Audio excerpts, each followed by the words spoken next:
Yeah. Yes. Okay, so we've got a couple new appointees. Just want to quickly introduce. So Dan Peterson here, Cook Group, representing the Manufacturing Association. David is here. We have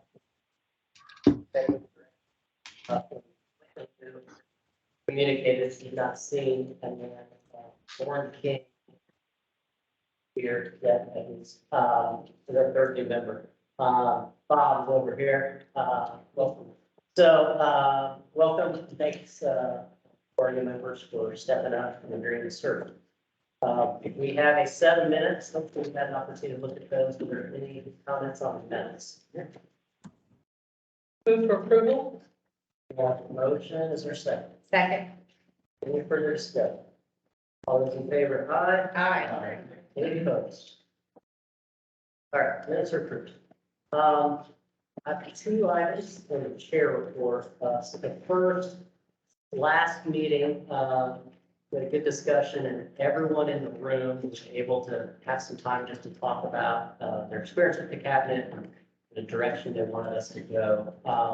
We had some folks last time that we did not get to, as well as some people that weren't able to make it. So I did want to provide an opportunity as promised in the last meeting. So if anybody that wasn't able to share last week wants to share anything, now would be. Megan, looks like. Welcome to the new members.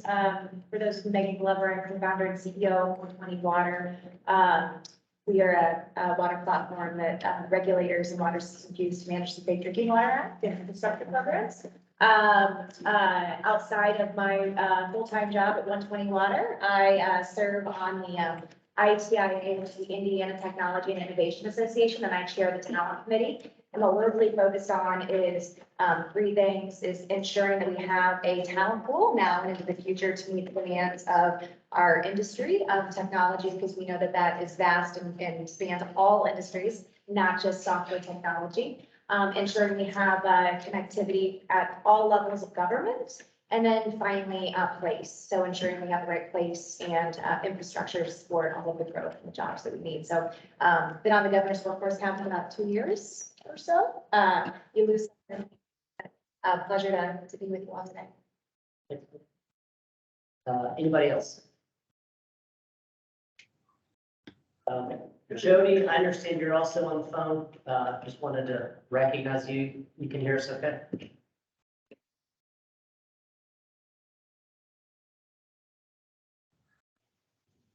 Jody might be on the phone with us.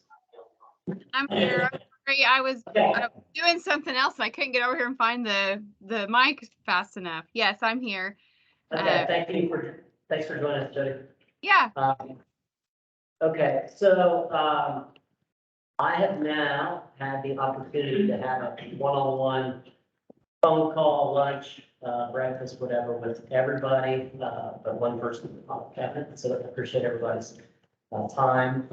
Between that and just the meeting that we had last time, I've been trying to just listen and collect different themes. And so a lot of good thoughts and trying to collect all of those. The 4 that have risen to the top, I just wanted to kind of walk through. We have 4 boxes here. I think they're behind me and relatively small font in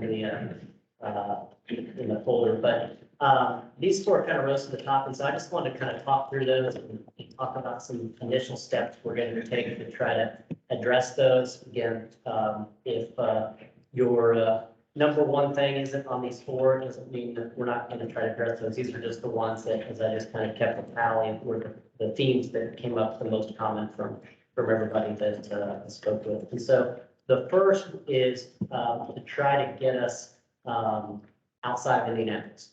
And so, as I understand it, all of our meetings have been here. Makes sense. A lot of our members are here and central part of the state, but to try to get everybody in the state engaged in this work and to understand how diverse our state is and the different workforce needs in different places. The asked that there was a lot of support for was to try to get our meetings moved around the state. And so this will be our last Indianapolis meeting for a while.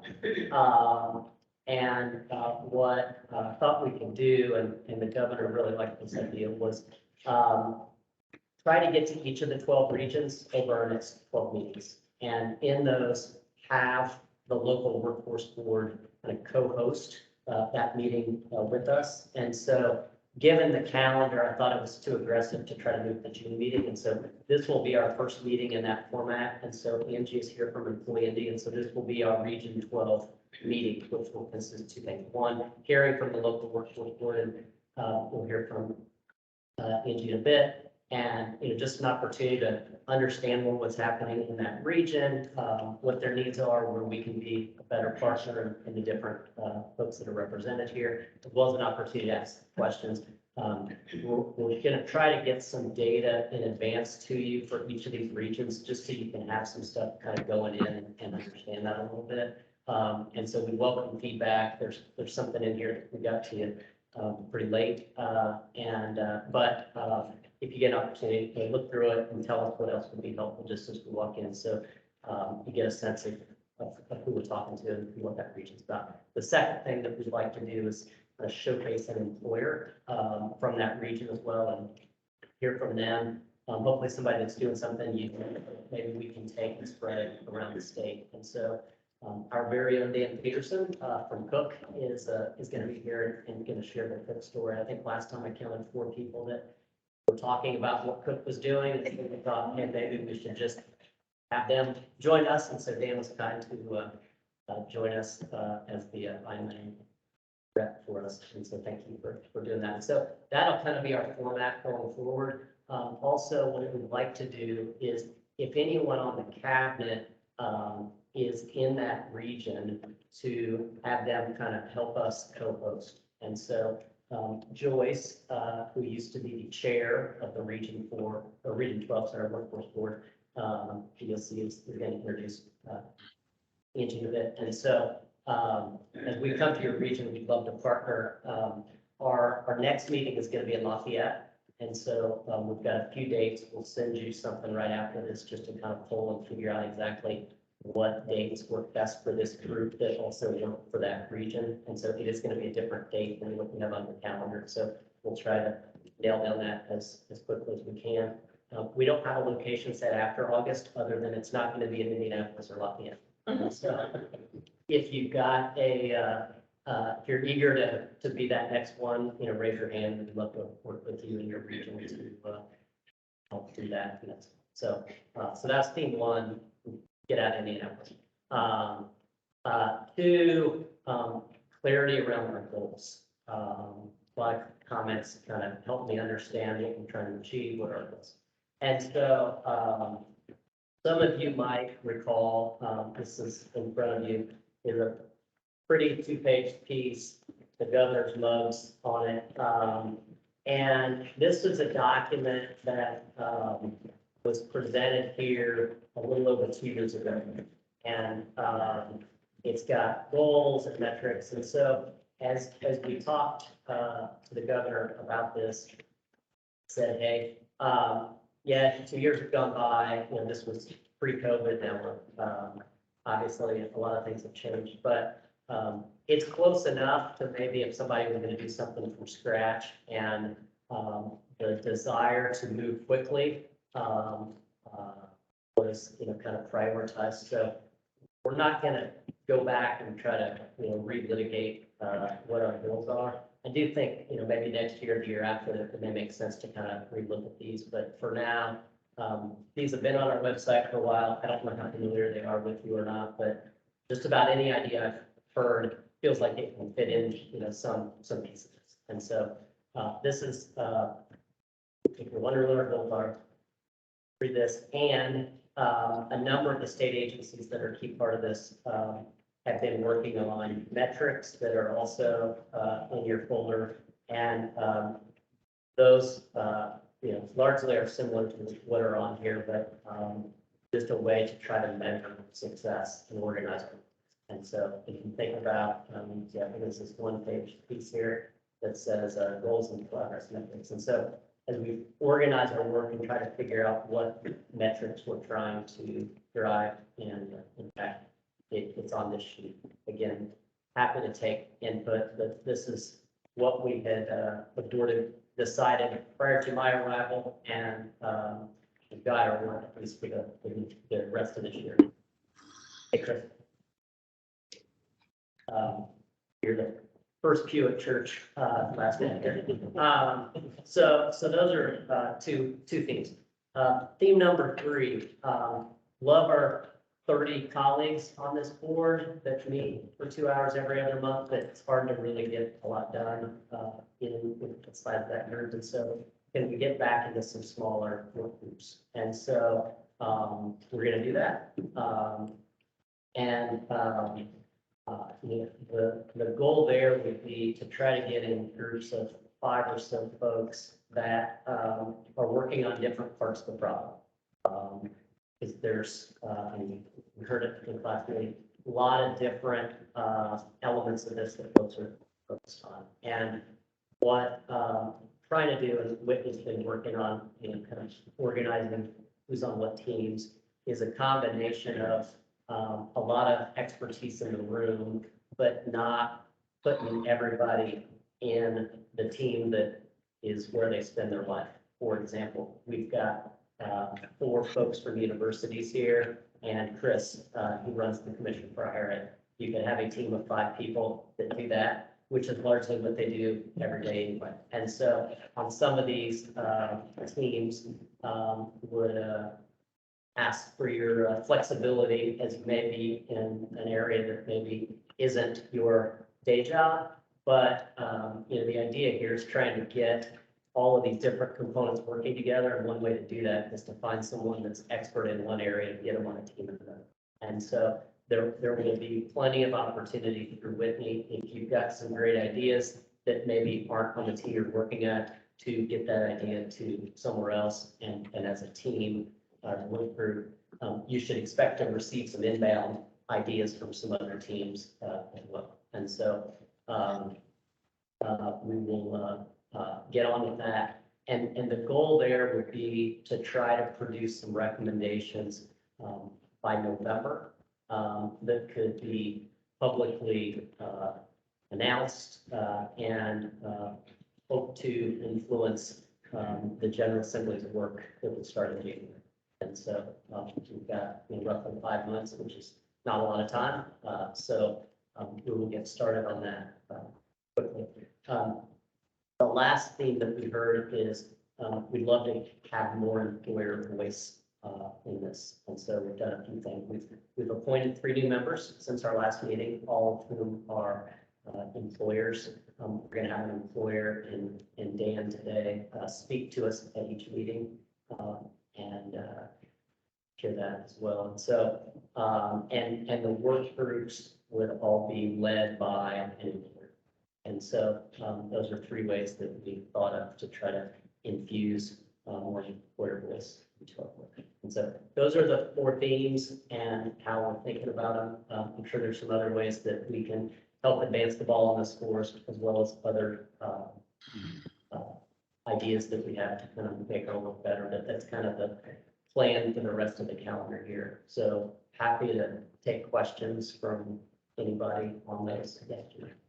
I'm just curious, when we are traveling, Yeah. can the, if you're in a specific person's region, can you invite people? So if a member, Sure. so in my opinion, if she wants to invite folks who she thinks would benefit from hearing about what we do and seeing what we do, is that okay? 100%. These are public meetings, so we've got 15 folks that have chosen to spend 2 hours of their life. Thank you. And so, yeah, for sure. I mean, as part of the idea is, I think in Northwest Indiana, in your case, it's a lot to ask for them to drive to Indianapolis to be part of this, and listening isn't as great as being in person. And so, yeah, I hope we get great crowds as we're going around the state in all of these, and those of you that are located in those regions will know best.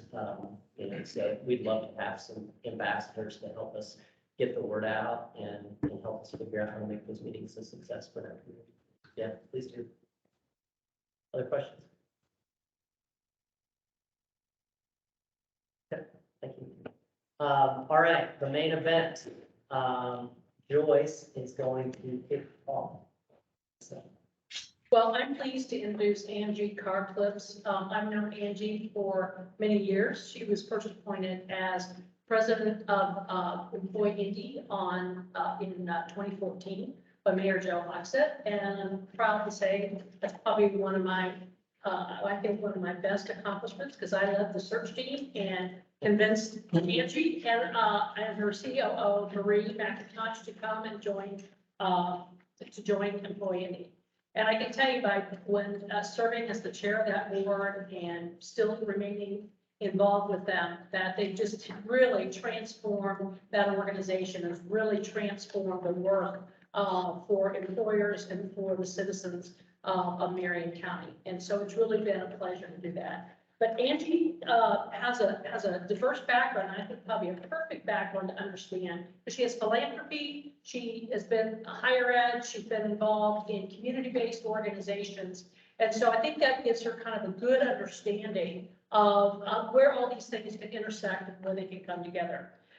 She has more than 19 years of workforce development skills training, economic development, philanthropy. She was formerly vice president of global philanthropy at JPMorgan Chase for Indiana, Kentucky, and West Virginia. She was in charge of doing the corporate giving and community engagement while she was there. Then prior to that, she was at the Central Indiana Community Foundation, which she oversaw 20 million in family success programs. So again, working with the community.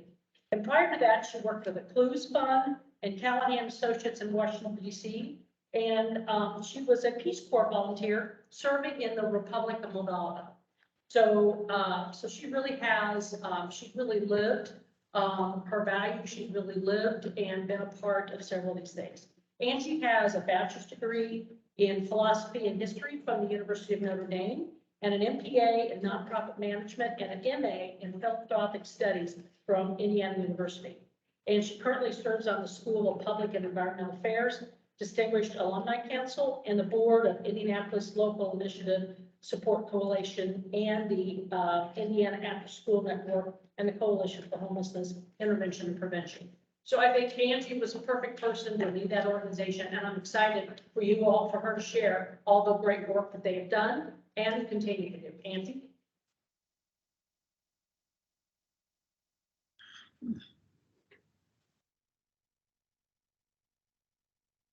Thanks, Joyce, for that kind introduction. And really, I want to express my gratitude for Joyce's leadership early on at Employee Indy. The organization that you see here represented today owes a lot of debt and gratitude for Joyce's leadership, as well as for other members of our board. So really excited to share who we are and what we're endeavoring to do on behalf of residents and employers here in Marion County. One of the reasons we are the organization we are today is because of Joyce's leadership, but also because of a comprehensive strategic planning process that we embarked on when I started in 2016. We felt that it was incredibly important to listen to our stakeholders, so we hosted focus groups with employers, with community-based organizations, with clients of the Work One, with faith-based leaders, with our schools here in Marion County. And what you see in front of you is really the resultant vision and mission. So our job is to invest public and private funds to ensure residents in Marion County have access to education, training, and the skills needed to take advantage of jobs in the local market and to be economically mobile. And concurrently, we work with employers to understand their talent needs and to create avenues into the diverse supply chain of talents that are coming out through our adult ed system, our K-12 system, obviously the post-secondary space as well. As part of our strategic planning process, we really identified 3 high-level goals that we're going to guide our organization over the next 5 years. And if you can believe it, we are now in strategic planning process so that we can extend and modify the strategic plan for the coming 3 years. So in a nutshell, what we're trying to do is address systemic barriers for employers to have access to that diverse supply chain of talent. We're doing that by providing direct support to employers so they can hire and skill up individuals. And we're also taking our lessons as a practitioner and advocating for local and statewide policies, as well as internal employer practices that can really help reduce barriers for individuals to find that opportunity. We're creating a positive trajectory for youth and young adults so that they're going to be able to actively participate in the workforce. And we're doing this by helping them prepare for sustainable employment, both the occupational skills, but honestly, the employability skills, the soft skills, or the durability skills that are really needed regardless of the industry that you ultimately are trained in. And then we really felt that in Employee Indy, there was a gap in service provision for opportunity youth, for the young people who are not engaged in education or in employment. How do we reconnect with them? So we developed a network of community-based providers to really target and work with that population who has a longer trajectory to success. And then finally, our third goal is really to target neighborhoods and priority populations and replicate that work across the city of Indianapolis. The truth is, while unemployment was rather low in Marion County in 2016, and it is now, there are neighborhoods and communities that have a disproportionate number of people who are underemployed. And we really felt that it was in our best interest to really leverage partnerships in those communities, identify gaps, and support high-impact organizations who are going to address those issues.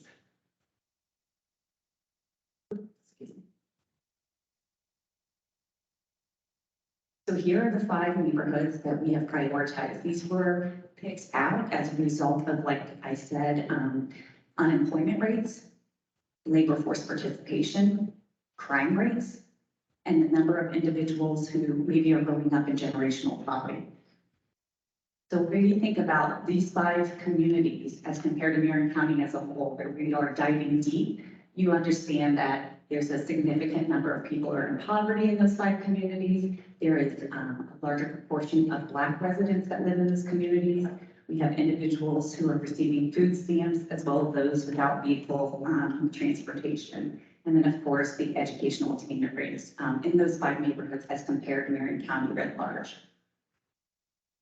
I don't need to bring this up to the group around the table. So in addition to those static data points, the reality is that our pipeline for education is quite leaky, and we recognize that interventions are needed all along this continuum to really stay connected to young people and have them participate in education.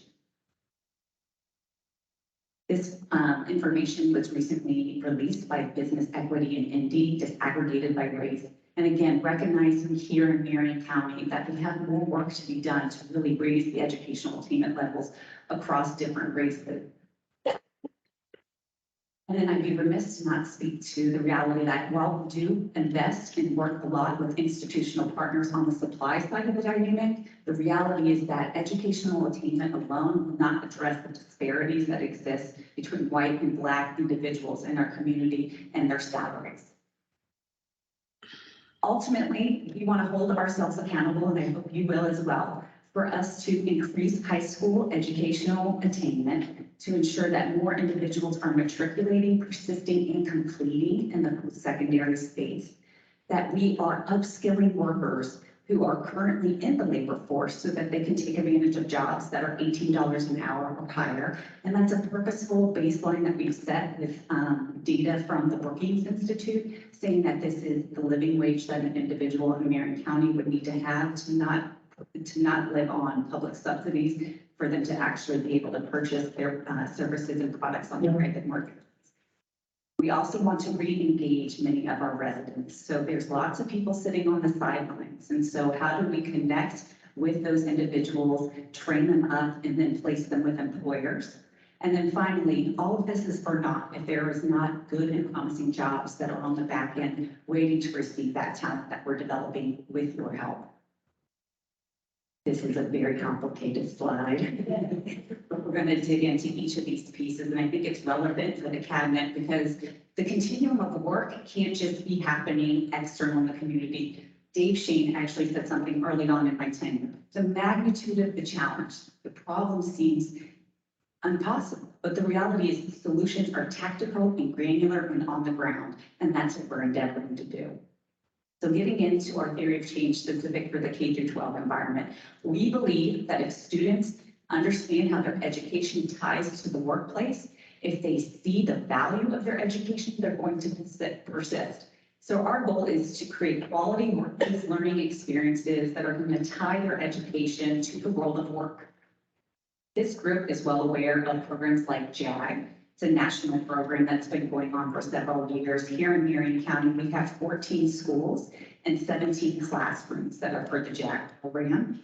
Job Ready Indy is a new product that we've developed in response to the employer community. We heard loud and clear through members of the Indy Chamber that they were trained for the occupation. They needed people to show up on time to manage conflict. And as part of that, we developed with the city of Indianapolis and the Indy Chamber something called Job Ready Indy. It's an employability skills badging program. It comprises about 30 hours of training. It can be delivered in person. And as of February this year, this module online, it's open to all residents. We targeted originally with young populations, those who had not had the first job and then necessarily learned those skills on the job. It's really exciting that we have over 3,000 participants who have been certified through Job Ready Indy and continue to leverage this baseline employability skills training across our programs, knowing that even those in the labor force could use a brush up, particularly in this COVID environment. We're doing a lot of things online, so we've added modules that are about virtual etiquette. Project Indy is the Mayor's Summer Youth Employment Program. Originally, there was some DOL money that was allowing us to subsidize youth employment. When that money was no longer available, we changed strategies to be an influence campaign. So Project Indy aggregates employers in our community who have need for that first job. So think of the service sector, think of the retail sector. We have over 150 employers on this platform, and we've had over 15,000 young people sign up on this platform to connect to jobs. So if we think about the ABC continuum, any job, better job, career, Project Indy for us fits squarely in that A job piece of the work. And then Talent Bound is really our overarching or umbrella strategy around work-based learning. There was investments that we received from JP Chase originally to strategize with partners on what quality work-based learning could look like, how to reduce the information asymmetry that exists for employers to connect to the schools, and frankly, to assist with the 2016 legislation around graduation pathways. So Talent Bound is a technology platform that is also staffed by members of Employee Indy, where we work with employers and connect them to the schools depending on their interest area and their engagement level. We have created a continuum of ways for employers to engage with schools using buckets that are, again, very familiar to this group around exposure and around experience and around engagement. We have over 25,000 work-based learning experiences within 3 of those buckets. Our goal is always to move more to the more robust ways of work-based learning. And a perfect example of that is actually Modern Youth Apprentice. I know that this group has heard from Ascend Indiana. We are a close partner executing this on the ground. This fall, we will have 60 Modern Youth Apprentices, and we have over 30 employers across Indianapolis who are committed to offering up experiences for young people who, a junior in high school, will go to school 3 days a week and then go to the workplace for 2 days a week. As a senior in high school, they will go to work 3 days a week and go to school 2 days a week. They will graduate from high school, work full-time with the employer, earn college credit in an industrial recognized certification. We're really excited about the support we've received to really provide other avenues to combine education and employment. If we look into the post-secondary state, one of our signature initiatives is Indy Achieves. This is a promise and completion program that is supported by the City County Council and the Mayor of Indianapolis. We have a team that actually signs up students in Marion County for 21st Century Scholars, because this program is predicated on that generous state benefit that our students need to really, especially those first generation students, need to be able to move into the post-secondary environment. But what's really exciting for me about Indy Achieves is the completion program. So students who are close to graduation at IUPUI and Ivy Tech and have, and perhaps are in arrears with the Bursar office, we have a revolving loan fund where we pay down that debt. They meet with a student success coach, And we are starting to see a statistically significant difference between those Indy Achieve Student Success Scholars and their peer cohorts, given that mentoring and problem solving that often happens, as well as the reduction of the financial challenge for many of the students. And the reality is that for students, oftentimes it's a health issue. It is their car broke down. These are life issues that really prohibit them from staying in school. And time is the enemy of the adult learner. We really need to make sure that they stay connected into the post-secondary environment. Our YES system, youth employment system, I'm going to speak to this a little bit more in depth later on, but specifically for opportunity youth that are served through our network of community-based organizations that are part of YES, we've identified that many of those young people got stuck about the $12 hour a job. So our team has created 5 different pathways. We call them, the ABC Continuum, the BC pathways. These are in IT. These are in automotive services. These are in Nexus, so Catapult we're utilizing as a way to really move young people from that stable job into an opportunity where they can grow and, of course, increase their wages. And then next level jobs, workforce ready grants, as those have now come down to regional workforce boards to operationalize. We're excited to continue to leverage that training funding to really skill up individuals, draw them back into the conversation, and then place them obviously with employers who are hungry for that talent. And New Skills Ready Network, this is a $7 million initiative by JPMorgan Chase. Indianapolis is one of 10 communities selected across the globe to participate. And Employ Indy is really grateful to be the lead entity, but we're working very closely with CHE, DOE, IPS, Ivy Tech, IUPUI. It's really about taking our learnings as a practitioner and trying to advance policies and recommendations that can really help accelerate the outcomes we're all looking for. So if we're looking at individuals trying to upskill them and place them in jobs of $18 an hour or higher, again, that wage threshold was developed by Brookings Institute, and we've used that as our lens of really trying to understand where someone will be able to live a life of dignity in many instances. So next level jobs, employer training grants, obviously help the employer community to skill up their incumbent worker population and there are wage increases that are associated with that training.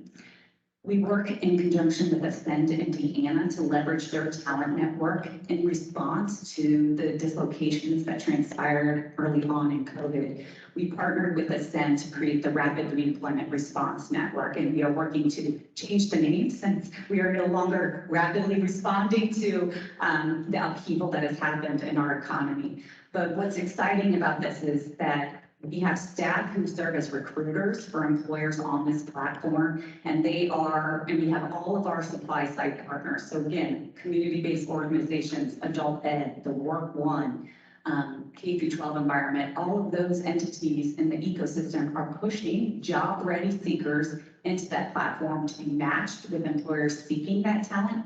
Should an individual not have a high school degree or not have an updated resume, they are rerouted to Work One services and community-based services to get those essential pieces before being able to access this platform. And then it's very important for us to speak to our registered apprenticeship strategy in this space. We are working with the state as part of the Apprenticeship State Expansion Grant. We are part of a DOL grant with CareerWise that allows us to move some of our modern youth apprentices to DOL registered apprentices.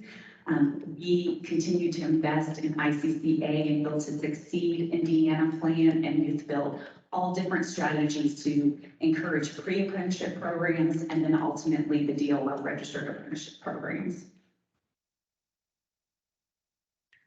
We need to get people off the sidelines. We knew that even in 2016 and really have cultivated a number of different opportunities and ways to connect with people where they're at both geographically as well as where they're at on their educational journey. So the Yes Indy program that I was mentioning, we recognize that we have community-based organizations who have the capacity and the relationships to work with residents, young residents in their communities, but oftentimes individuals didn't know that services existed. So one of our first strategies was to use existing assets like the Boys and Girls Club gym. It's not open in the evenings. And so from 7 to 11 p.m., we have open gym hours. And we have what are called reps there, re-engagement facilitators. They are near peers who often have lived a very similar journey to those young people who are coming in. In the first month of opening up the gym, we started with just one, and that before COVID, we had 3 open gym sites. We had over 1,000 young people show up.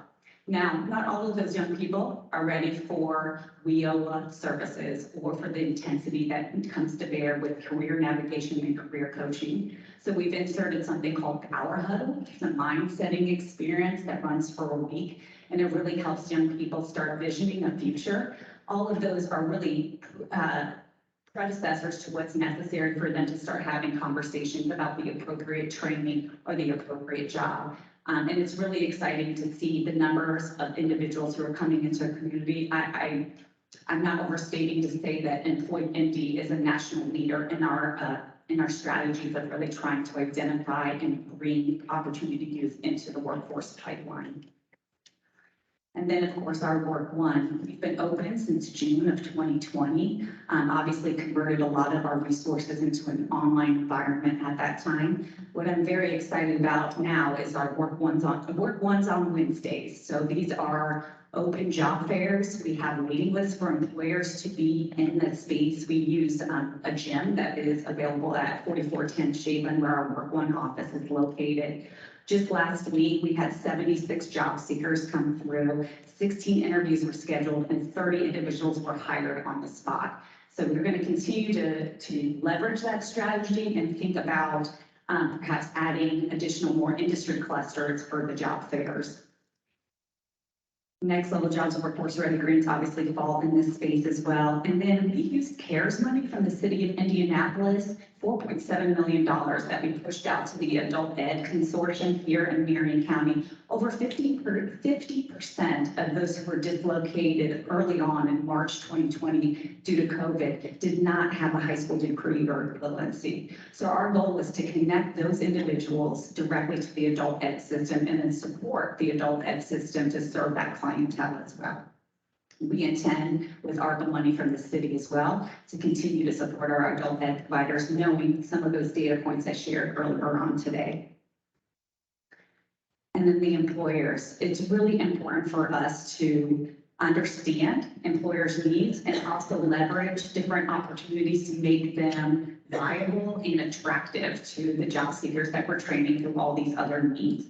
So leading into the Indiana GPS report that identified choice employers, we've tried to tactically go about what do we need by choice employers. So we have 4 paths up the mountain, we think, for employers to be able to identify as choice.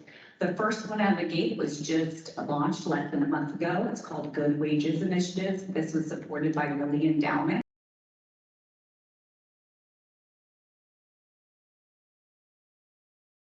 And offering employee-sponsored benefits.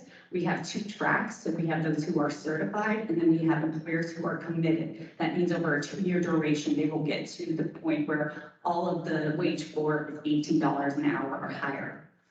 Other avenues we're exploring within the choice employer framework, diversity, equity, and inclusion. We are not the experts in that space. We have a small grant from the Annie Casey Foundation to vet products and tools to better feel more confidence in our recommendation to employers who are seeking to go on that journey.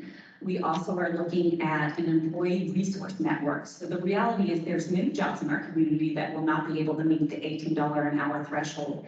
But the challenge for those employers is that their workforce has a lot of life challenges, transportation, childcare. The Employee Resource Network, which is actually in Johnson County, and it's a national model, helps aggregate employers or a singular employer and recognizes that they need a liaison or an individual who's going to help mitigate the barriers for their workforce.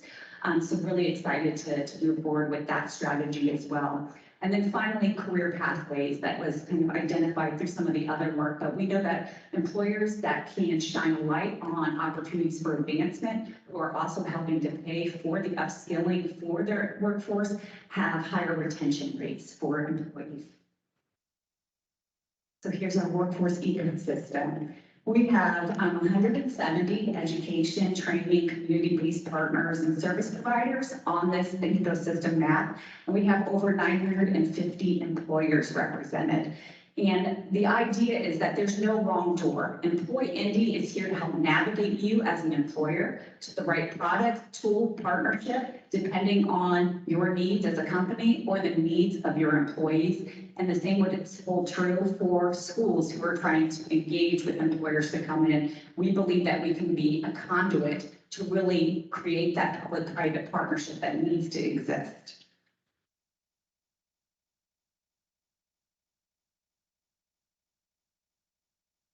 So other things that Employ Indy has been doing, and I'm very proud of, is we're doing a lot of labor market information and analysis and research. So cutting data to really understand what are the good and promising jobs in our community for sub-BA and BA, and being more intentional about developing training programs that are going to speak to those jobs. Data systems within our organization, so within our power and locus of control, trying to simplify that and create efficiencies. The professional development is a really important piece. While we do have direct funding relationships with many of those organizations on the ecosystem map, our belief is that what's good for the goose is good for the gander. So what we endeavor to do is create a learning management system, a learning hub, so we can build the capacity of the field. Every month on Thursdays, we have an ecosystem enrichment. We have over 100 frontline staff across the community, irrespective of your employer record, participate. We have a schedule of what those look like. We discuss things like trauma-informed care. We discuss things like unconscious bias. We really dig into qualitative pieces of that career coaching that is really essential for all organizations to understand how best to work with clients in the system. We are constantly advocating for federal and state funding and for the policies that need to be changed or massaged to really expedite the outcomes, again, that we're all trying to achieve. We're blending and braiding a lot of funding. We are at 96 funding streams within our organization. We are appreciative of monies we've received from DOE here at the state, obviously DWD. And then, of course, our philanthropic community has really come alongside our work. At this point in time, Workforce Innovation and Opportunity Act monies comprise less than 24% of our business model. And that's nerve-wracking, in that this is kind of the foundational monies that many workforce development boards have. But we also think that some of the dollars that we've generated through other resources have more flexibility in their nature and allow us to respond to the needs of employers and to individuals in our community at this point in time.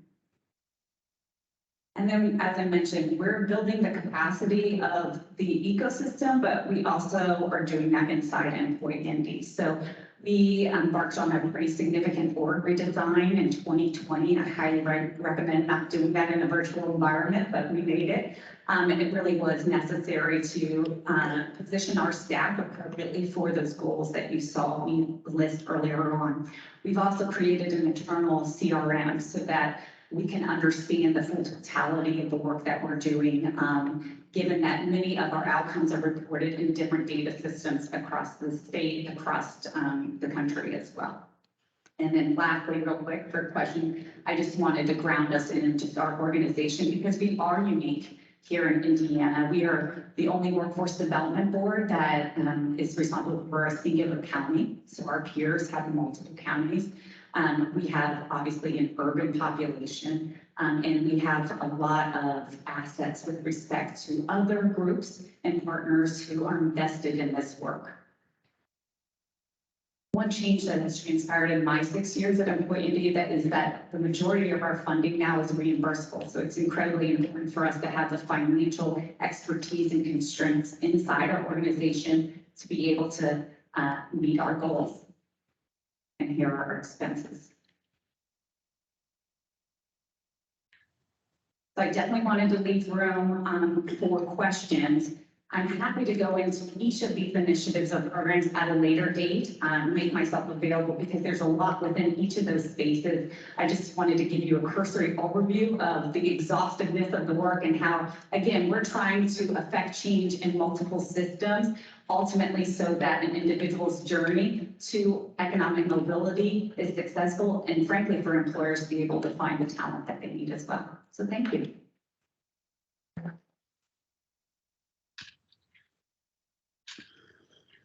Yeah, I just want to begin by thanking you. I spent a lot of time with Marie McIntosh, and you have a very talented staff.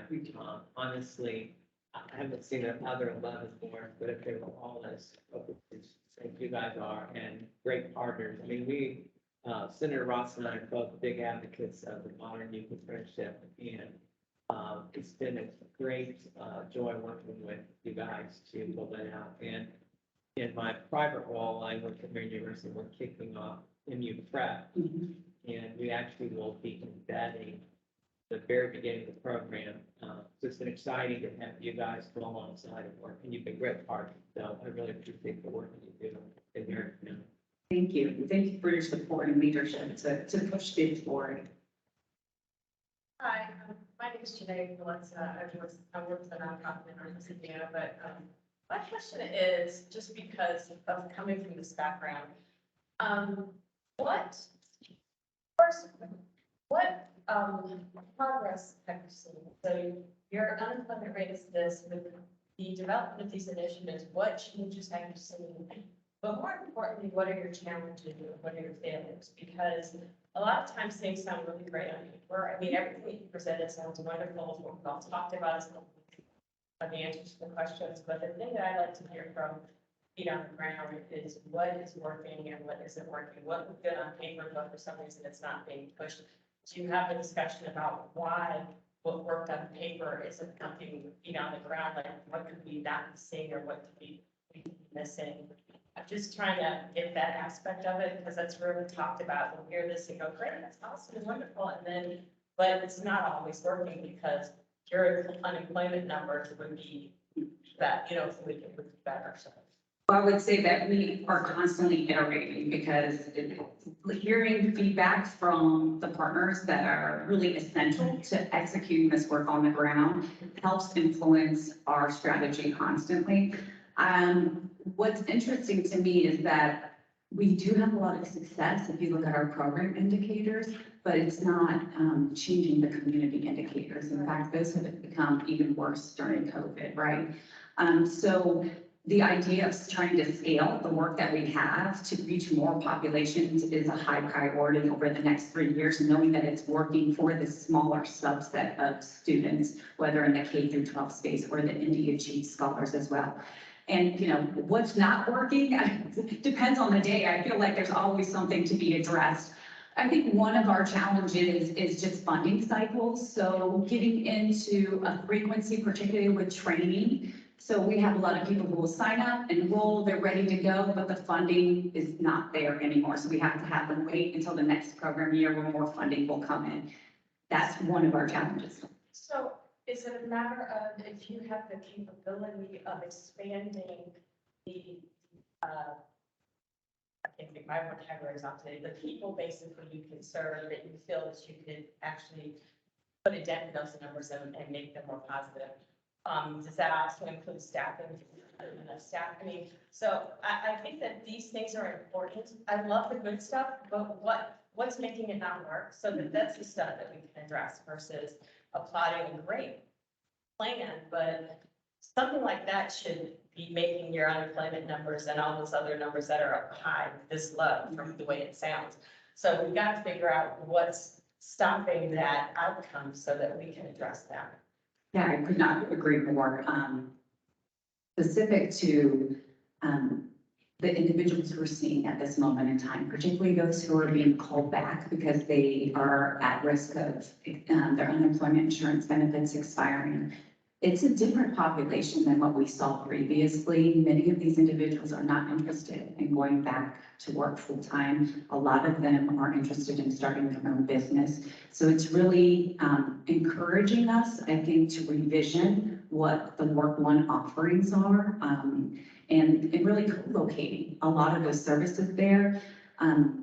You know, poverty is the tyranny of the moment, and so our services really come in when someone's wanting a job or wants education to get a job, but there's a lot of rework that really has to come along. In some instances, I get jealous, not in many, of Texas or Florida, because their workforce development boards are empowered to provide childcare vouchers at the same time that they're providing the training vouchers. For us, we're always trying to triangulate in a local environment those multiple funding streams and those multiple partners. And so a lot of that ecosystem work is really about coordination. It's really about clarity and crystallizing roles and responsibilities.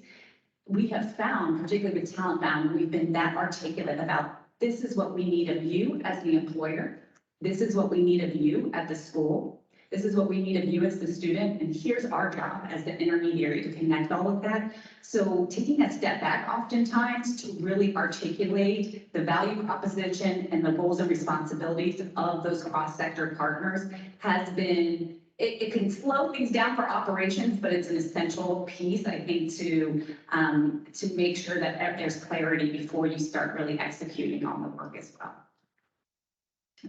And I want to say how many things, what's not working. You see things that actually got off the ground. I mean, I have at least every day 10 irons in the fire. I was hopeful to be able to share something that we're developing with managed care entities right now. So Anthem is going to invest in something called Better Health, Better Pay, and create a table. And they would leverage the public workforce system to take Medicaid there's 400,000 new Medicaid recipients here in central Indiana. And so we were going to pilot the preparation, job training, and placement of those individuals. And then those managed care entities would, pay us back, if you will, for the services provided.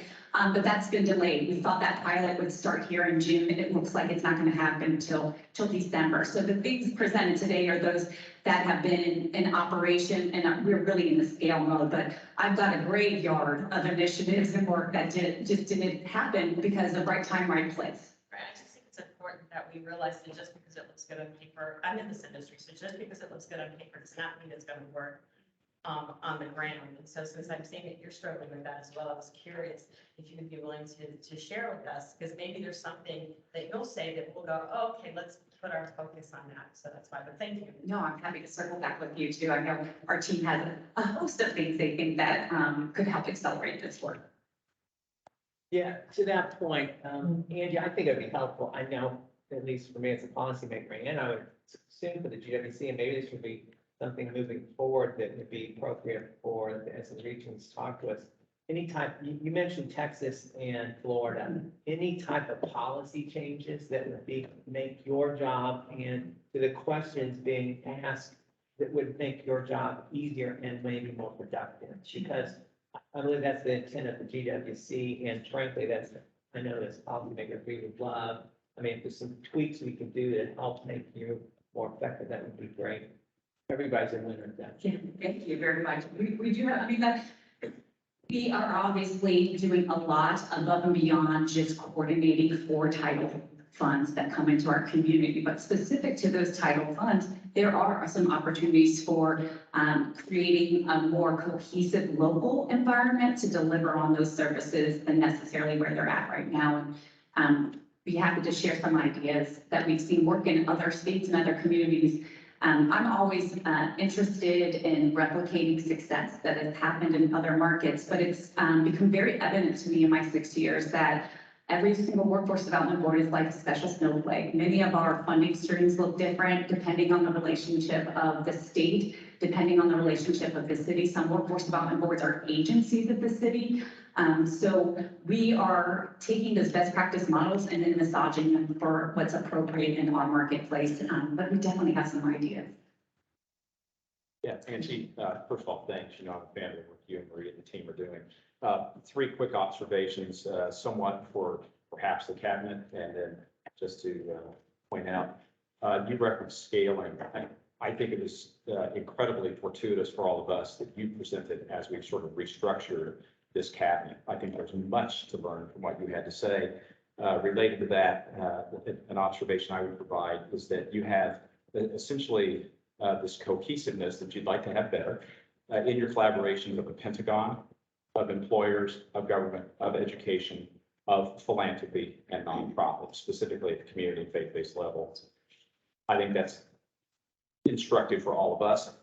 You also talk, Bob just mentioned policy.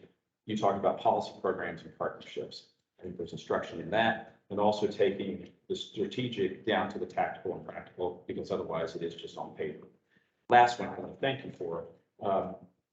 There is this discussion from time to time. It's been highlighted recently with a little bit of news about our college going rate, that some will say the pendulum swings, Chris.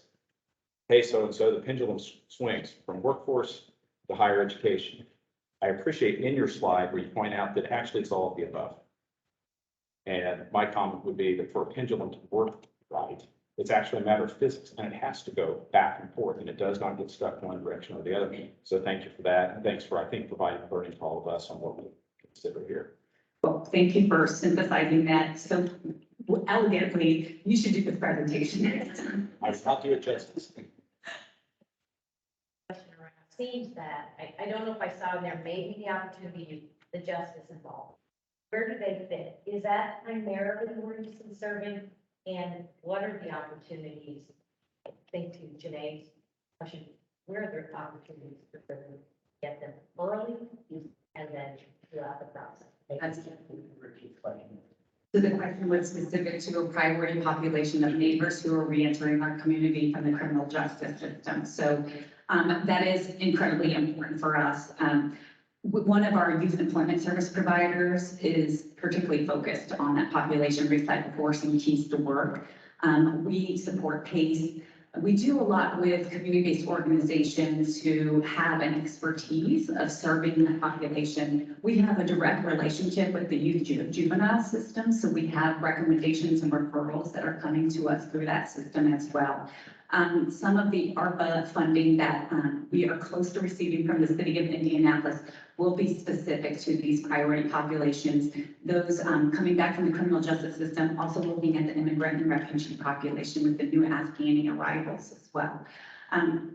If the trajectory oftentimes for those individuals can be long, we have found that employers are very receptive in this moment in time. And again, if we are doing our due diligence and working with partners, the preparation piece is really important, but really they are quite able and excited and hungry for work. And so if we can do a lot of the supportive services around housing, around driver's license, those things that are real life barriers to being able to access employment, we're finding that they are easier to place than at any other moment in time. So Angie, I know you're in the middle of doing a strategic plan. So what do you see in the future horizon for employee and for local work? Thanks for that question, Joyce. So we believe that our strategic plan still holds a lot of water. And so that's really where we're looking for a 3-year extension. I think there'll be some massaging along the way. The reality is when we set our strategic plan in the summer of 2017, these initiatives that you heard me speak to weren't even developed yet, right? So we now, I think, can speak to the direct programming that's happening. And I think that you'll see us really having conversations around the policy and the kind of SOPs and the practices that really can help reduce the barriers. I would also say, Joyce, in this moment that we will have more products and opportunities to be delivered to the employer community. We focus very significantly on the supply side of the dynamic. So now really working inside companies to help them recruit and then retain that talent is the highest priority for us probably over these next 3 years. Good segue, like the question actually, your last comment, but like everyone here, huge fan of you and your organization, the work you do. I just don't know what you do with all the free time. So to that point about going forward, engaging with the employers, I was going to ask that question of, kind of high-level overview of how employers have been a part of not only recipients of the great work, but the partners in setting the direction, helping to identify, current needs, strategies to get there, et cetera. Thanks for raising that question. So, as a workforce development board, over 50% of our board is comprised of industry and employers. So they have been at the table from the beginning, I think, in kind of devising a lot of these strategies. What's important with the employer community is just meeting them where they're at. So the conversations we're having now are very different from earlier on when we were really trying to prompt more engagement and being creators of talent versus just consumers of talent.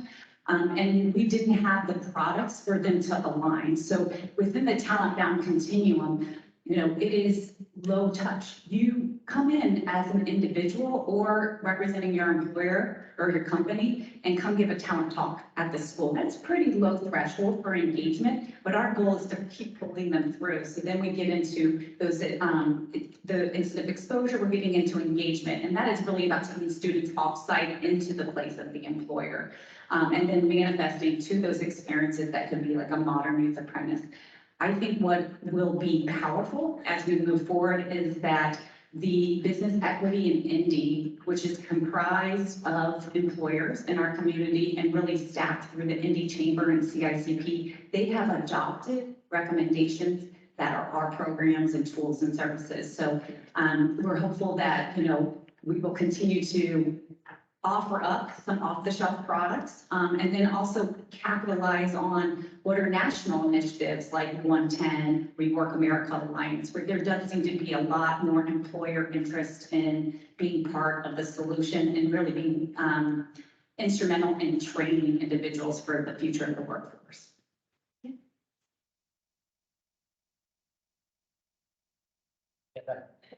I just want to thank you. I know we had the opportunity to spend some time in Washington, D.C., and I appreciate the fact that not only do you engage at the Indiana level, but you think broader policy-wise at the national level. But you hit on something that I think is really interesting in the fact that you do work with one county and other boards work with multiple counties, which means multiple local leaders. And WIO only dictates that one of those local leaders be on the board. So I think that's something interesting that as we progress towards the future, that's something that we could consider at the local and national level. So thank you for mentioning that. I appreciate you. I'm speaking to Employ Indy, but I recognize that we are rather unique as compared to the other 11 other workforce development boards around the state. Again, thank you so much for your time. Okay.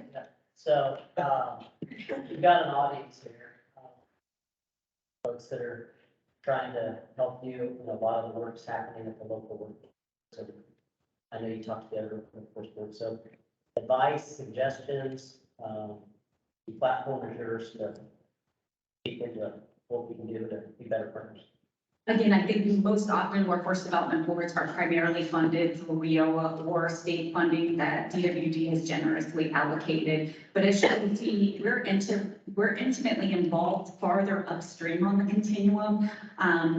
Really with the prompt of the governor's workforce cabinet under PJ McGrew, the workforce development boards hosted regional conversations with CTE and the schools for compliance purposes, but we brought the employers to the table. So in my opinion, we could think again through these buckets that we're helping different agencies beyond just what is maybe traditionally thought through the work one itself.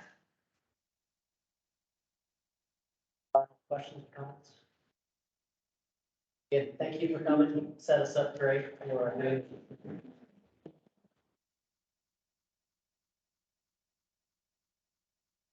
Next up, again, last meeting was a lot of conversation about what Cook's doing. You get to hear what they're actually doing, both in Marion County as well as around the state. So Dan, thank you for doing this. Right. I think I got a slide somewhere. Oh, advanced, that was probably work. So, hi, everyone. Thank you so much, Ryan, everyone, for number one, the opportunity to speak today, but also for the outreach here to bring Cook into this discussion. I appreciate that very much. I think we are enthusiastically want to be a partner in all this, have been partners certainly in lots of ways, but now more directly, and I am very pleased to represent Cook in this effort. Couple things I thought might make sense to do here. today is to give you just a quick context. Probably most everyone knows of Cook.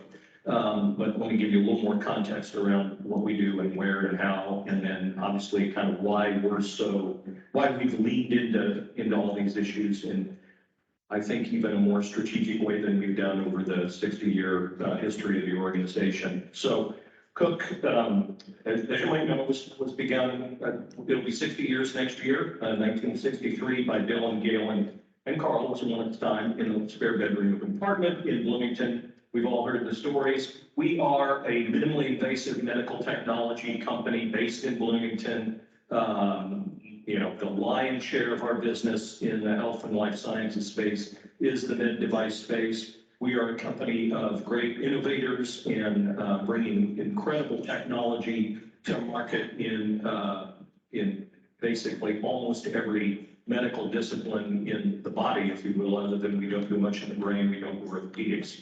But as the company started and has grown, we've moved from very straightforward, simple minimally invasive medical device components that primarily started with the diagnostic part of medicine and moved today to very much focused on therapeutic treatment of all sorts of conditions across the body. And that history also has been very close to the evolution of medicine and where technology is taking us. So you can imagine that we not only do basic physical devices that solve problems, but now combine them with pharmaceuticals, with biologics, with other combined therapies, if you will, including data, if you will, to customize and make smarter treatments, smarter devices, smarter technologies that treat patients more effectively across the globe.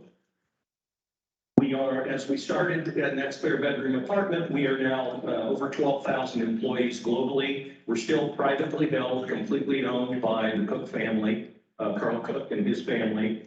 We're in over 135 countries across the globe. Of course, we have manufacturing on 3 continents, 900 different product families, over 16,000 different individual products.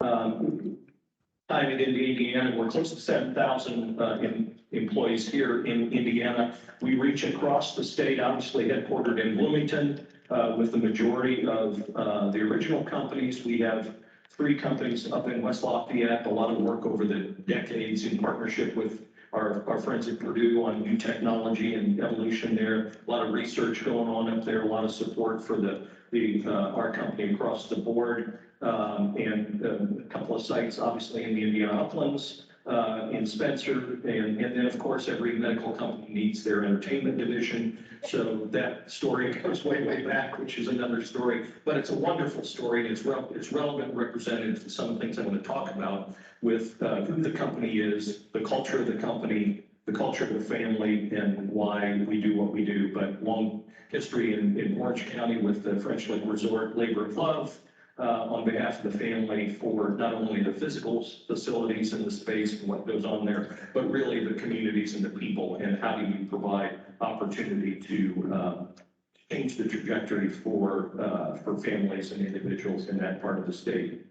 I've been with Cook for 33 years in a variety of roles, started kind of in finance, was in operations for a number of years, moved in and around the company in a lot of different ways. And over the last many years, I've been involved in issues that I describe as our capacity building or capacity limiting issues for our company, our industry, our communities, if you will. And I've had the great pleasure of looking around the room, working with a lot of you, not all of you by any means, and I look forward to working with those I haven't worked with and bring our voice to the table, but work with a lot of you on any number of issues, but especially around the talent side, from various parts of the education system to workforce to quality of place and community development work. So it's to me, it's a great pleasure to kind of bring this to the table and kind of tie some of these pieces together, perhaps in different and hopefully more impactful ways going forward. But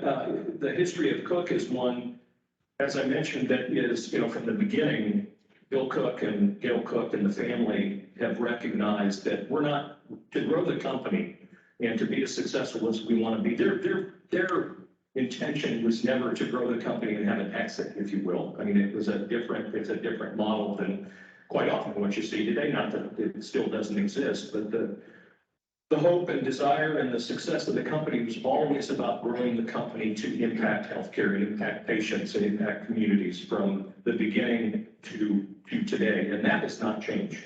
Even though our founder, Bill, passed away in 2011, the company still in our DNA. Every day we focus on what we can do for patients. I know it sounds kind of corny, but it really does align with, I think, why we've been successful in the healthcare medical technology space of making sure that we are impacting it in the best way possible. And that comes across to not just the internal efforts of our company on the healthcare technology space, but on how integral the communities that we have facilities and people are to the ability for our organization to be successful. So Bill pounded that into our heads forever that, you know, if we take, we must give back. If we are in the community, we need to impact the community. It's a mutually beneficial arrangement. And so we have a long history of doing those types of things, from the French Lick Resort to restoration of physical space in Bloomington and many other places, to leadership within our communities, trying to push forward with important projects in collaboration and partnership with others, of course. So we have a lot of that history. And I think what we've picked up on and really leaned into in a much more aggressive way over the last 6-7 years is really the people side of things, as well as the community side. We've always been philanthropic, of course. We've done, lots on that, which is great. We continue to do that. What we've, I think, picked up on and advanced on steroids is our engagement in things that are not solely philanthropic. They are doing good for the community. They are doing good for people, but they are very much doing good for us as well, a mutually beneficial arrangement. So a lot of the credit for this, in my mind, goes to our CEO, Pete Youngman. Not that he did this alone or is doing this alone. We've had C. Ferguson forever, the family itself. Lots of us are involved in this. But what Pete recognized when he came into his position as president and CEO of the organization was that there was more of an opportunity to do more that was going to benefit us. And that's what he's leaned in on. I'm going to give a couple quick examples of that. One of the things we recognized was that there were all sorts of barriers that were in place for people that already worked for us and for those we were trying to hire. And as everyone knows, as it's become harder and harder to find talent and retain talent, we need to be much more aggressive and engaged in figuring out why that is and how to meet people where they are. And that's what a lot of this is about. This little dynamic circle, if you will, is kind of a representation of what we're trying to accomplish. We started with the educational piece and developed a program called Micro Pathway, which is really a multi-component system of efforts to, again, meet people where they are, help partner with them, right? Meet them where they are to help them identify and find the opportunities to move as far as they want to go, to advance, to meet their potential, whatever that might be. And so we started again with the education piece and developed this program. A couple different components that I think are worth mentioning specifically. The high school equivalency program on the left side, I can't remember if I have a specific slide on that. So one of the things, I don't know, 4 years ago, I guess it is, that we recognized we have in our, the Bloomington base, obviously, what's called the Indianapolis. Our labor shed is typically an 8-9 county region in and around Bloomington. And we recognized that there were about 30,000 adults, 18 to 64, in that region that didn't have a high school diploma or GED at the time. And given the challenge on the people, we said, wow, that's a lot of people. How can we help reach those people? And of course, worked with, adult-based ed providers and our workforce partners, et cetera, but what can we do that can perhaps help with that? So we developed this high school truancy program where if we find someone who doesn't have their diploma, is willing to get their wants to get their high school equivalency and wants to be gainfully employed at Cook. We partner with them, they come in, we pay them for a full 40-hour work week. They work 20 hours a week in either the cafeteria or the janitorial crew. They study for their high school equivalency. The other 20 hours, we partner with Ivy Tech and provide a coach to help with that, provide the materials. They then take their test. Typically takes 7-8 weeks for them to complete. Once that's done, we move them immediately into a full-time position in any number of areas within the company. We've graduated, I think, close to 250 or 300 people now from that program. The stories are amazing of success stories, have really changed people's lives. Not all of them have stayed, which we acknowledge, but hey, we're very happy to help advance that effort because we know those folks are staying in our community. They may come back to Cook, they may go work for another Cook company. You know, it's long-term, it's a really strong strategy, and the loyalty and stories, I tell you what, that come out of those partnership efforts with both our education partners, but especially with those people, are remarkable. So a great program. We also recognize that we've got other constituents within our other folks within our company that want to advance their education, and we know that the educational and training pieces allow them to do that. We want them to do that. We, for years, have had a very typical tuition assistance program that was, I was part of setting it up, I don't know, 30 years ago or 25 years ago, whatever it was. And we followed kind of a best practice at the time where you, people have to they have to come in and say, I want to take this class, or I want to get, follow this course of study. They get approval for it. If it aligns with their current job or their next potential job, they have to take the class. They then get reimbursed for it by us. If they get a C or better, they move on. If they leave within 3 years, depending on when they would leave in that period, there was kind of a clawback, all very prototypical of the program, the programs that were typically out there at the time. It was modestly successful at times. We had, you know, of the 12,000 employees, if you will, over that period of time, we would have, you know, 100 people across the globe enrolled in some form of tuition assistance, continuing ed, if you will. One of the things Pete did when he first came in as CEO, he went around and spent time talking to employees all across the globe, spent basically 9 months and just with teams, we rotate, but he was involved in all of them, documenting all the challenges at the business level, the personal level. What are the things that are working, what's not working? One of the many things bubbled up from that. One of the consistent ones was, you know, we would like to do more, but it's just so challenging with life's challenges, and you can, you know, imagine all of those challenges. And one of the things is that, you know, the barriers to continuing my education are many, and one of those is that upfront money. I got to really want that, and I got to really see a vision of how that's going to impact me long term. Some people would just say it's just not worth it. I just can't make it work. I got all this child care costs. I got all these other things. Life's too busy. We flipped our program here a couple of years ago and said, all right, we're gonna pay for the coursework up front. So we're gonna either pay the institution directly up front or work with the institutions to defer the payment until the course is complete. We're gonna take that barrier out of the way. And then we want to support them. We try to support them in more ways than just flipping that. But we want to work with them. We eliminated the clawback. At the time, we said, oh, you know, people might take advantage of us. They'll get that education on our dime, and then they'll leave and go to our competitor, or, you know, whatever. I mean, you know, you think back, granted, that's happened too.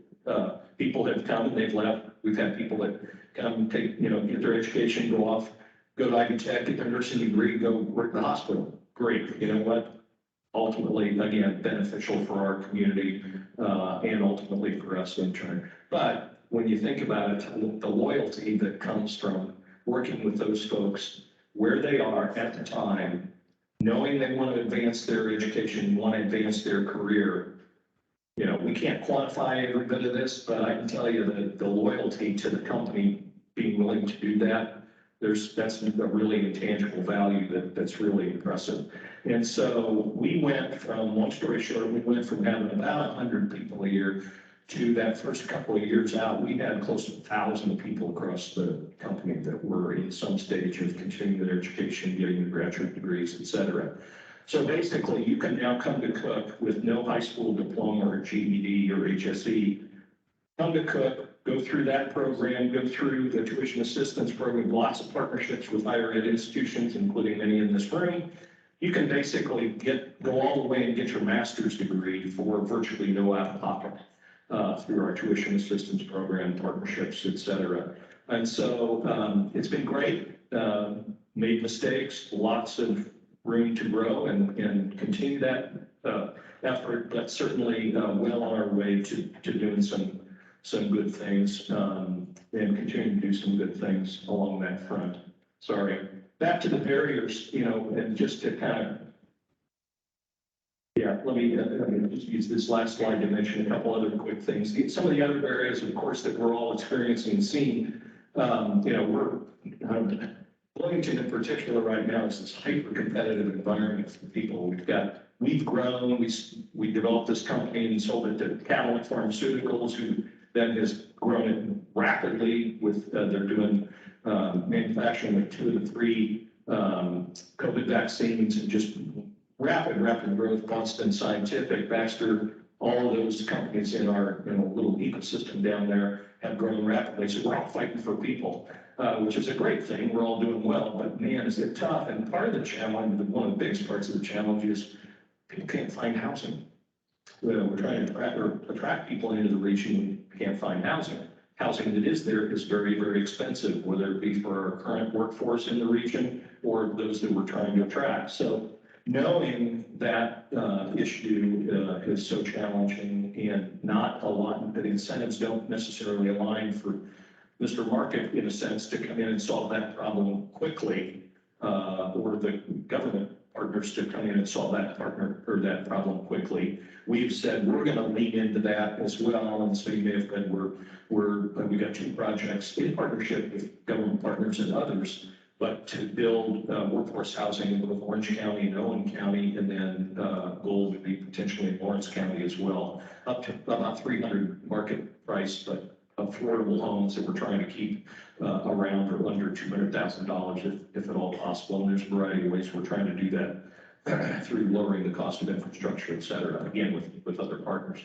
That one's a big one as another example of what we're trying to do to lean in. And then without kind of belaboring, and I'm okay for a couple more minutes, the partnerships here in Indianapolis in particular, thought it was worth mentioning. So backing up a step, a couple of years ago, as part of that exploration around people in the region, all those folks that didn't have high school equivalency or diplomas, we also recognized, obviously, there's a overlapping population of folks coming back into the community that have been incarcerated, et cetera, or have other challenges, disabilities, addiction issues. So leaning into those things locally in a couple different ways. We recognized that there was an opportunity to do something very action-oriented as an example for this population of previously incarcerated folks. And we explored a number of things. What we landed on, and which has proved really wonderful, is that it doesn't make sense for us to hire folks directly out of prisons. We don't have the ability to kind of support them in the ways that they need in our general workforce population. It's just too challenging, whether it be because it's this regulated industry or more importantly, because there's just, we can't just support them with all those tools in the best way that would be needed for them to have a path to success. So we learned about what Goodwill of Central and Southern Indiana had been doing for a long time. We didn't really know about it in Bloomington. Everybody thought, yeah, it's retail stores. Well, Ken Kramer and his team here in Indianapolis have been doing remarkable work with employer partners and that population for decades. at the Tremont facility and other sites here in Indianapolis. And so we partnered with them and brought a Goodwill Commercial Services facility to Bloomington, where they employ the folks. We partner with Goodwill. We provide the work, if you will. So we outsource sub-assembly work and other cohesive manufacturing jobs to them. They employ the folks. They have this model of partnerships and wraparound services that support those folks with assistance with housing, transportation, buses, bus line obviously is a big part of it. And that's been incredibly successful. So they now employ about 70 people in that facility. There's 2 buildings next door to each other. They started with one, they grew quickly enough for them to have a second building. And we work with them, not just provide the product opportunities to manufacture, but work with them very closely in support of those folks. We have them over for lunch all the time. They can access a lot of our resources. And we also work with Goodwill to bring an Excel Center High School to Bloomington to help add to that menu of options for people that is much needed depending on the circumstances, which has also been very successful. So when the George Floyd situation happened, Eaton, our team, our DNA where it is, said, all right, we got to do a number of things on this front, like everyone. We've got to recognize these issues and make changes and do what we need to do. And it's like, of course, we're going to make policy changes, and we're going to do programmatic things internally. We're going to support things financially, but what can we uniquely do that will help the problem, but also help us? And so because we had that partnership with Goodwill, we said, all right, let's do something in Indianapolis in an area that has been, extremely challenged economically over the years. And so we landed on, we're gonna build on the model we started in Bloomington on a bigger scale and develop a manufacturing facility right in the physical area of many folks that are, have this constant number of barriers, if you will. And that's why we landed on this manufacturing facility at the corner of 38th and Sheridan, which just opened.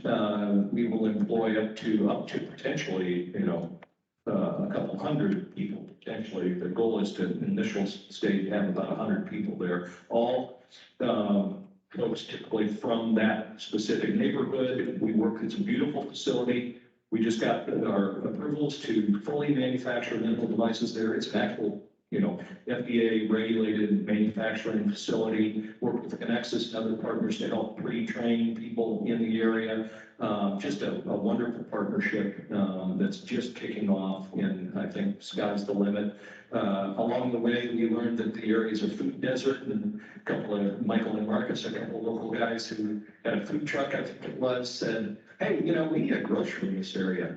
And one thing led to another. And so we said, all right, we'll partner. We're going to build this facility, this grocery, and it'll be called Indy Fresh Market. And Michael and Marcus are in the process of going through this massive training program with another partner, Joe the grocer, who's a guy who's like an expert in the grocery industry. He's come alongside our team to help train them and make sure they've got all the resources necessary. And so I say this not to say, hey, great, look what Cook's doing, yay, rah. But, and we deserve, I think, personally speaking, we deserve great credit as an organization. He does, our team does. But I say it as an example, I think, of what can be done when business and industry leans into these things and doesn't just look at it as, government's problem to solve or community's problem to solve. We need to be a part of that. And I also know there are so many good things going on. There are so many companies that are doing a lot of this, if not all or more, in a sense. And we need to identify, we've been saying, hey, we'll talk to anybody about what we're doing and how what we've learned, what we've done right, what we've done wrong. How do we get other companies to say, hey, I want to do this, or I want to do it on this scale, and not just big companies, smaller companies, et cetera. And so there's a lot of great stuff going on there. I know of a number of those things and the companies maybe aren't even promoting really that are going on. So we've got to collectively, I think, identify and support a lot of that. So I might just stop there if that's all right. I'm happy to answer any questions, but I really look forward to working with all of you and hopefully bringing things that we've learned, connections that we've made, collaborations to the table to help advance this work and bring others into it. So that would be that. Happy to answer questions. Questions for Dan?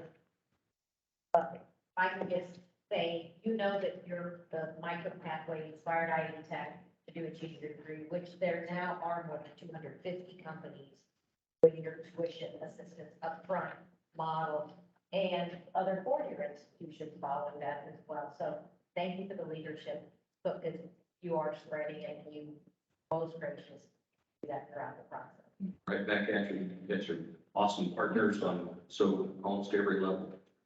Yeah, I can't not say thanks as well to Chris Lowry and the commission with Chris Lamoth. I've had the pleasure of being on the higher ed commission for a long time, and I can tell you how, not at the exclusion of thanking others, Chuck and others in the room by all means, but I can also tell you, Chris, jump in if you disagree or want to add, people look at the higher ed commission and think, oh, perhaps uninformed think, oh, it's all about advancing and promoting higher ed and 4-year degrees and college and all. I mean, for the last number of years, about all we talk about is work, not all, but very focused on workforce alignment, quality, job creation, not at the expense and exclusion of what's right for other parts of the academic mission, but it's very focused on career, state of Indiana, and what we can do to align those pieces. So.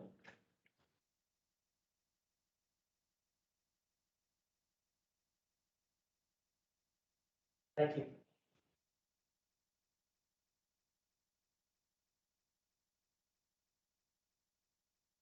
I'm sorry, question. I'm sorry. First of all, Dan, thank you for everything that you've done. You've been helping with so many aspects of state government and our community for a very, very long time. And Right back at you. Back to the days of the SWIFT in the early Yeah. 2000s. So, and Gretchen Goodman and your whole team is just always doing so much for our state. And it's exciting to see the program that you guys have put in place and just an amazing Indiana success. One question I have for you is, and I know that some of these programs, like what you're doing here in Indy, are certainly taking steps down this road, but in Bloomington, have you guys done, thought much about people making industry sector changes, from maybe retail to manufacturing? Have you thought about doing anything specific? Because it seems like, increasingly, manufacturing to healthcare, there's some industries that desperately need a lot more people, and there's other industries that maybe they need people now, but in the long haul, they're probably going to be declining through automation and other things. And I just wondered if you guys had thought about how to get more people to come into, say, manufacturing with you guys, and what might be the barriers to that?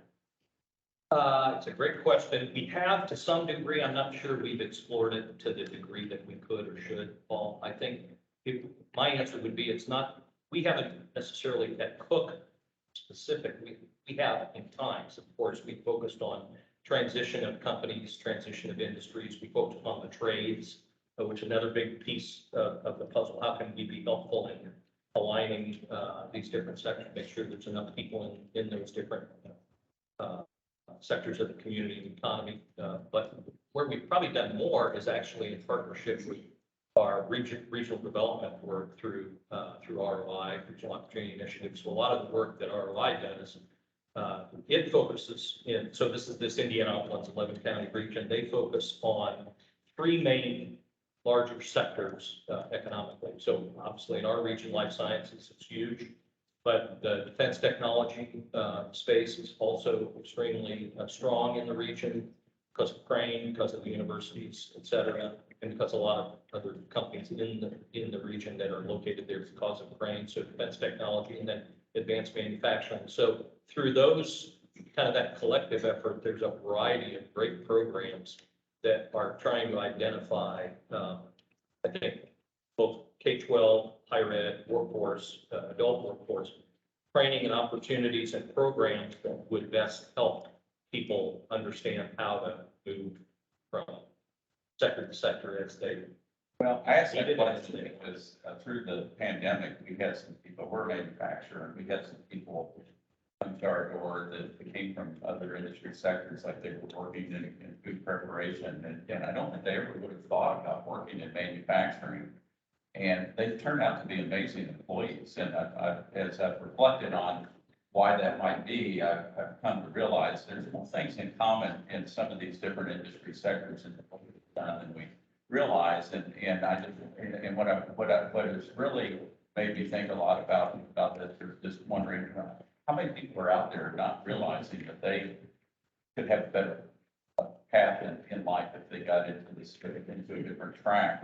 And they just, it just seems like we need to do more to try and help facilitate the fluidity of our workforce. And if we did, I think that could help a lot of these industries.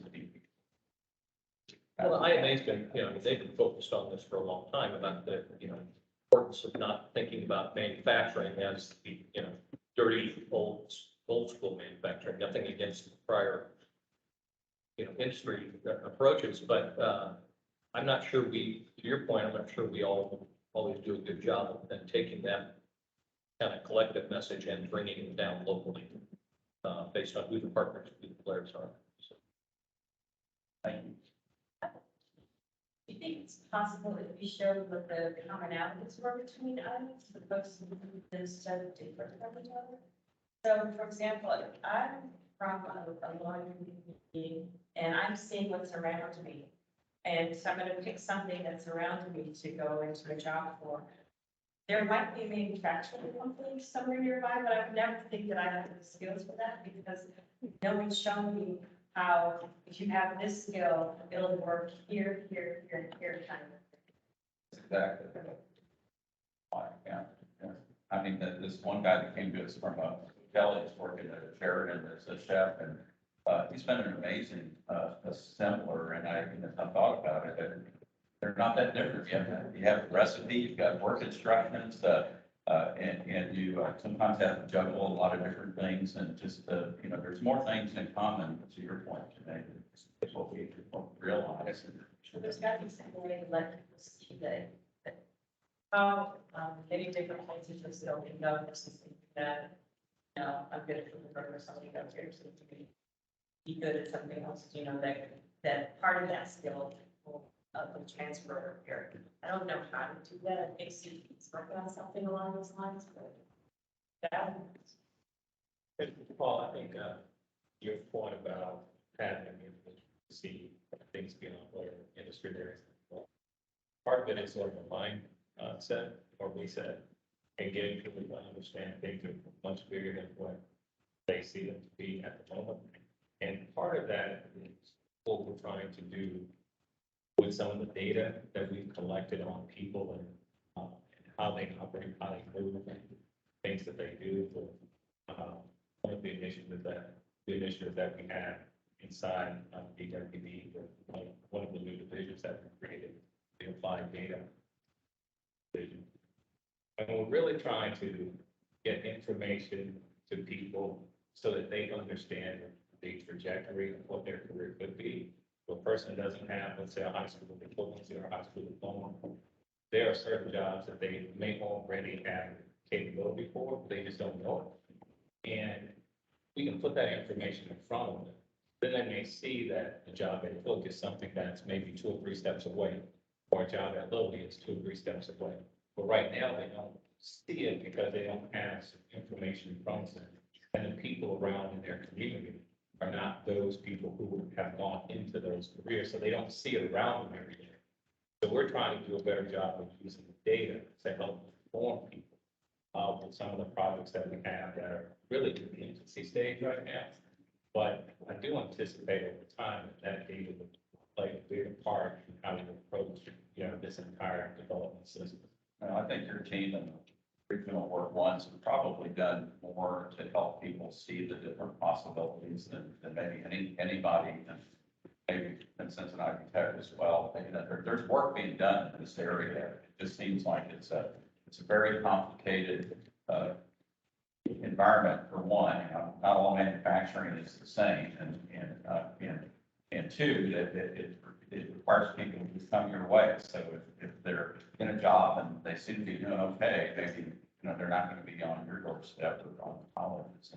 And maybe that's something we need to try and figure out how to solve is get more people asking some of those questions. Brenda, something to have this podcast that you can put in the skills and which you thoroughly, and you let it know where you are and let you know how far we are. In past, some of that came a little there too. The thing that we have, and we're trying to utilize, and that folks provide to us for a variety of other reasons. They need to apply for unemployment, they have to provide us with certain type of data.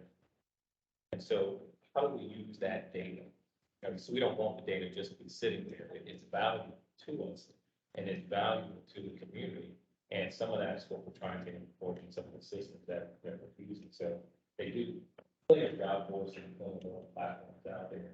But we want to make sure that we're utilizing the data we have, the data that CHG had to deal. Yeah, I'd love this discussion that the other work Brett, you and Josh and that team are doing is just, I think it's going to be really impactful. It already is, but very impactful. I think the other thing that I'd be remiss not to mention here is also the layering of this. As you were talking, I'm just thinking very simply, very practically. These are my skills. These are what I need. There's some overlap here. I still need this, but also then including as we go forward with that utilization of that. Also thinking the credit required, right, that then is applicable to post-secondary training and education obtained. I've got these skills, and look at that. They would account for this much for this degree at Ivy Tech or Purdue Global or someplace else, if any sense. So, I just want one last quick comment. This is more on the industry side of it. For what I've seen over the past I'm just going to say 2 years, how employers have really tried to adjust and reassess things really quickly. Because if you look over the past couple of years, a lot of employers have done a lot of things to try to make sure that they're in the moment with individuals, whether it's readjusting to this both work environment, doing things like Cook is doing and accelerating things and community. So I think there's a lot of stuff being done by employers and in the employee community that folks just don't know about. But I do think that employers need to be applauded for the things that they are really trying to get creative and in the moment right now.